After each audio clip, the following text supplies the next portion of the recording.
I've been a patrol officer for almost 11 years now. My partner is a 6-year-old Belgian Malinois named Luna. She's trained in tracking, narcotics detection, and apprehension, and she's absolutely solid. She doesn't spook easily. I've taken her into crack houses, abandoned warehouses, woods at night during manhunts, and she's always steady, always focused. That's why what happened on this particular call stuck with me more than any other in my career. Let me tell you about 3 calls that still haunt me. Calls that started as routine and ended as something I still can't fully explain. Story 1, the welfare check. We were dispatched to a welfare check on a Thursday afternoon around 3:30 p.m. The call came from a woman named Patricia Hendricks, age 67, who lived alone in a modest ranch-style home on the east side of town. Her daughter, who lived out of state, had called dispatch saying she hadn't been able to reach her mother for 3 days, which was unusual. The daughter said her mom called her every morning without fail, and when that stopped, she got worried. Welfare checks are common. Usually, they're nothing: someone's phone died, they went on a trip and forgot to mention it, or they just needed a few days away from everyone. But protocol is protocol. We knock, we check, we make sure they're okay. I arrived at the address around 3:45 p.m. The house was in a quiet neighborhood with well-maintained lawns and American flags hanging from porches. Patricia's house looked normal from the outside. The grass was cut. The mailbox wasn't overflowing. No obvious signs of trouble. I knocked on the front door. Police department, welfare check. No answer. I knocked again, louder this time. Ms. Hendricks? It's the police. Your daughter asked us to check on you. Still nothing. I tried the door handle. Locked. I walked around to the back of the house. The back door was also locked, but through the window, I could see into the kitchen. Everything looked orderly. Dishes in the drying rack. A coffee mug on the counter. The clock on the stove was blinking 12 o'clock, which meant the power had gone out at some point and hadn't been reset. I radioed dispatch and advised that I had no visual of the resident and no response at either door. They told me to stand by while they tried calling the daughter for more information. While I waited, I walked the perimeter of the house. All the windows on the ground floor were closed and locked. The curtains were drawn in most rooms. No broken glass. No signs of forced entry. Then I noticed something. The basement window well on the side of the house had the cover partially pushed aside. I crouched down and looked through the small window. The basement was dark, but I could see enough to tell that the window was open, just slightly, but definitely open. I radioed it in. Dispatch, I've got an unsecured basement window. I'm going to make entry to check on the residents' welfare. They acknowledged. I asked for backup to start rolling just in case. I pushed the window well cover all the way off and opened the window wider. It was a tight squeeze, these basement windows always are, but I managed to drop down inside. The basement was pitch black. I clicked on my flashlight and swept it around. Concrete floor. Storage boxes stacked against one wall. A water heater in the corner. Typical unfinished basement. I moved toward the stairs and climbed up to the main floor. The door at the top was unlocked. I opened it slowly and stepped into what looked like a laundry room. From there, I could see into the kitchen. Ms. Hendricks? Police department. We're here to check on your welfare. The house was silent. I moved through the kitchen into the living room. Everything was tidy. A throw blanket was folded neatly on the couch. The TV remote was on the coffee table. Family photos on the mantel above the fireplace. I checked the bathroom. Empty. Then I moved down the hallway toward the bedrooms. There were 2 doors, both closed. I opened the first one. It was a guest bedroom, clearly unused. The bed was made with hospital corners. No personal items. I approached the second door. This one felt different. I don't know how to explain it, but standing there in that hallway, I had this overwhelming feeling that I shouldn't open that door. But I had a job to do. I turned the handle and pushed it open. The smell hit me immediately. Not decomposition, I've smelled that before. This was different. Stale air. Unwashed fabric. Something medicinal. Patricia Hendricks was lying in bed, on top of the covers, fully dressed. She was facing the ceiling, eyes open, completely still. My first thought was that she was dead. I stepped closer, about to call it in, when I saw her chest rise and fall. She was breathing. Shallow, but breathing. Ms. Hendricks? Can you hear me? No response. Her eyes didn't move. She just stared at the ceiling. I reached out and touched her shoulder gently. I'm with the police. Your daughter sent us to check on you. Are you okay? Nothing. I felt for a pulse at her wrist. It was there. Steady but weak. I radioed for EMS and advised that I had found the resident unresponsive but breathing. While I waited for the ambulance, I looked around the room more carefully. There was a glass of water on the nightstand, still half full. A bottle of prescription medication next to it. I picked it up, antidepressants, prescribed 2 months ago. On the dresser across from the bed, there was a framed photograph. Patricia and a man, both younger, smiling at the camera. Probably her late husband based on what the daughter had mentioned. But what caught my attention was the closet door. It was open about 6 inches. And through that gap, I could see something inside. Not just clothes hanging. Something else. I walked over and opened the door wider. Inside the closet, pushed to the back, was a wheelchair. And next to it, propped against the wall, was a framed photograph, much larger than the one on the dresser. It was a family photo. Patricia, the man from the other picture, and 2 children. A boy and a girl, maybe 8 and 10 years old. I looked at that photo for a long moment. The daughter who had called dispatch hadn't mentioned a brother. She'd only mentioned herself. Then I noticed something else. The photo had been damaged. The boy's face had been scratched out. Not torn or cut. Scratched, like someone had dragged their fingernails across the glass over and over until the image beneath was completely obliterated. The ambulance arrived. The paramedics came in and assessed Patricia. They said she was severely dehydrated and malnourished. She hadn't eaten or had significant water in at least 3 days, maybe longer.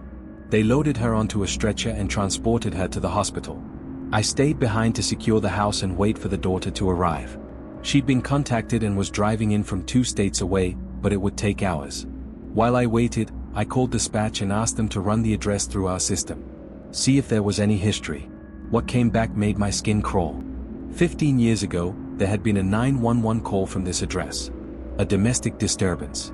Officers responded and found Patricia's husband deceased from a self-inflicted gunshot wound.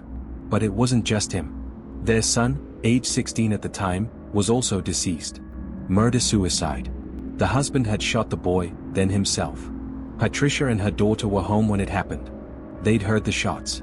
They'd been the ones who called 911. I looked back at the photograph in the closet. The boy with his face scratched out. The wheelchair pushed to the back like it was hiding something. I went back to the bedroom and looked at Patricia's nightstand again. Opened the drawer. Inside were dozens of empty pill bottles. All antidepressants. All prescribed over the last 15 years. She'd been living in this house alone since that night. Just her and the memories. When the daughter finally arrived, she confirmed everything. She said her mother had never recovered from losing her father and brother. She'd refused to move, refused therapy, refused to let anyone help her. She just stayed in that house, day after day, year after year. The daughter said she'd been begging her mother to move closer to her, but Patricia always refused. Said she couldn't leave because they're still here. I asked what she meant by that. The daughter looked at me with tears in her eyes and said her mother would hear them. Her father and brother. Walking through the house at night. Talking to each other. She'd have conversations with them. She'd set places for them at the dinner table. The daughter said it had gotten worse over the past year. Her mother barely left her bedroom anymore. She'd just lie there, staring at the ceiling, listening to them. I never found out if Patricia recovered. The case was closed once family took over her care. But I drive past that house sometimes, and it's empty now. For sale. Has been for 2 years.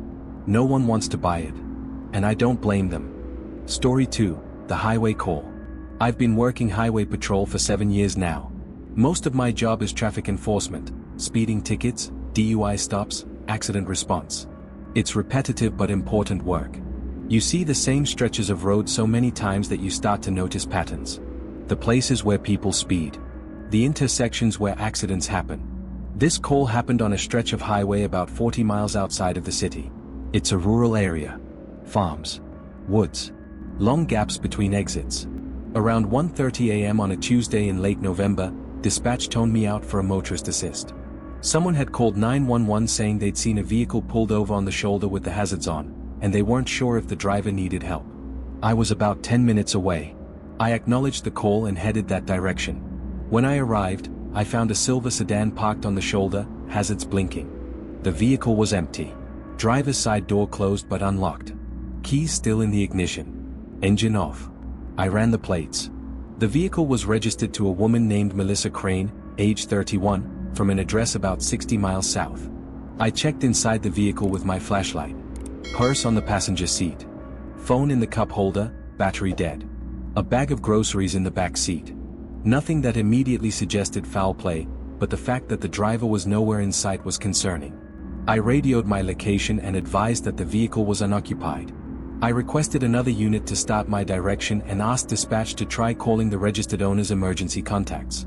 While I waited, I walked the shoulder with my flashlight, looking for any sign of where she might have gone. About 30 feet from the vehicle, I found something. Footprints in the dirt. Leading away from the shoulder, down the embankment, toward the tree line. I followed them. The ground sloped down gradually, becoming softer as I got closer to the trees. The footprints were clear, women's shoes, probably flats based on the tread pattern. She'd walked deliberately, not running, but with purpose. I called out. "Huh? Police. Are you out here?" No response. I continued following the prints into the woods. My backup was still several minutes out, but I couldn't just wait at the vehicle. If she was injured or in distress, minutes mattered. The trees got denser the farther I went. The footprints continued for maybe 50 yards before they stopped. Not gradually. They just stopped. Like she'd reached that spot and then, nothing.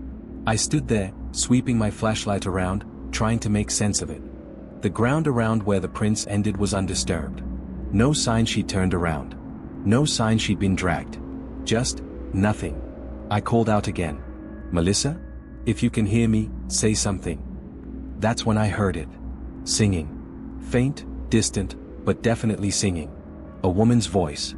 No words I could make out, just a melody. I moved toward the sound, pushing through branches and undergrowth. The singing continued, always seeming to be just ahead of me, just out of reach. After maybe another 50 yards, I emerged into a small clearing. And there she was. Melissa Crane was standing in the center of the clearing, her back to me, swaying slightly. She was still singing, that same wordless melody. "Huh? I'm with the state police. Are you okay?" She didn't respond. Didn't turn around. Just kept singing and swaying. I approached slowly. "Melissa? Can you hear me?"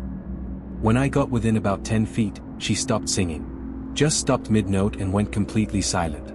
Then she turned around. Her eyes were open, but she wasn't looking at me. She was looking through me, like I wasn't there. Her expression was blank. Not scared, not confused. Just, blank.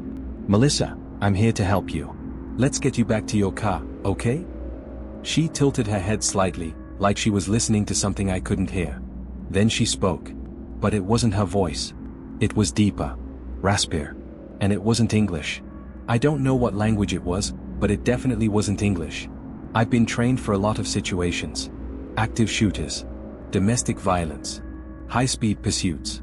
But standing in those woods at 2 a.m. with a woman speaking in a language she shouldn't know, in a voice that wasn't hers. I had no training for that. I keyed my radio. "Dispatch, I've located the driver. She appears to be disoriented. Requesting EMS to my location." They acknowledged, but I knew EMS wouldn't be able to get to me easily. I was too far into the woods. I needed to get her back to the highway. "Melissa, I need you to come with me. Can you walk?" She didn't respond. Just kept staring at nothing with those empty eyes. I reached out slowly and touched her arm. "Come on. Let's go." The moment I made contact, she snapped.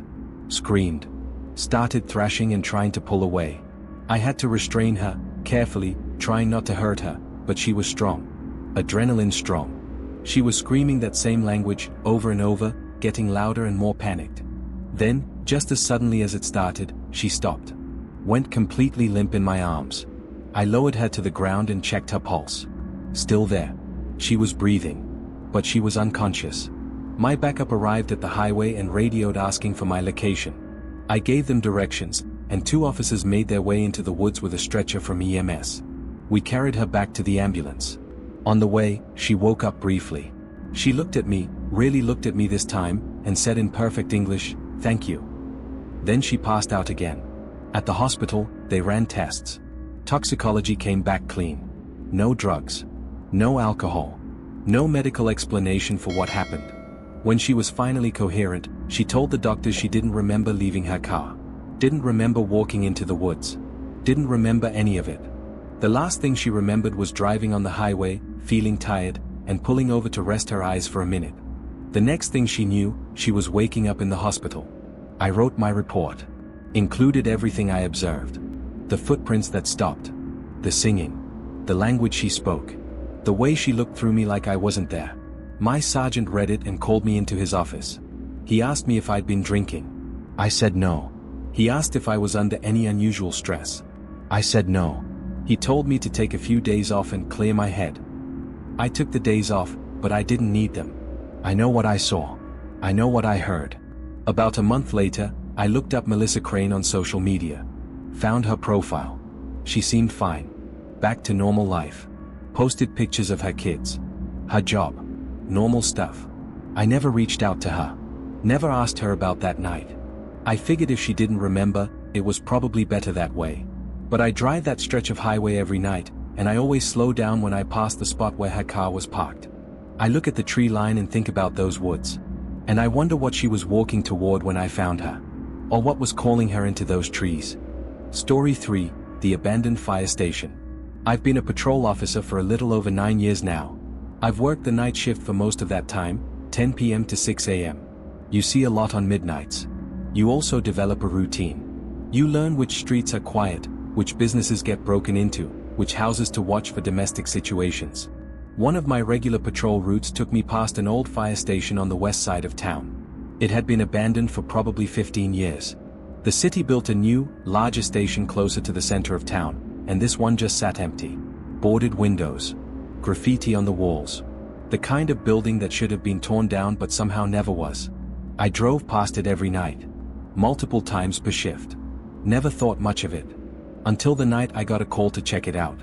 It was a Saturday around 2:45 a.m. Dispatch toned me out for a suspicious person at the abandoned fire station. A passerby had reported seeing lights inside the building and hearing what sounded like someone screaming. I acknowledged the call and headed that way. I was only about 3 minutes out. When I arrived, the building looked the same as it always did. Dark. Empty. No lights that I could see from the street. I parked and got out, grabbing my flashlight. The front entrance was chained and padlocked. Hadn't been opened in years based on the rust on the chain. I walked around to the side of the building. The bay doors where the fire trucks used to enter were also secured. No signs of forced entry.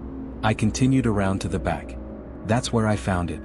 A window, low to the ground, broken out. Fresh glass on the ground outside.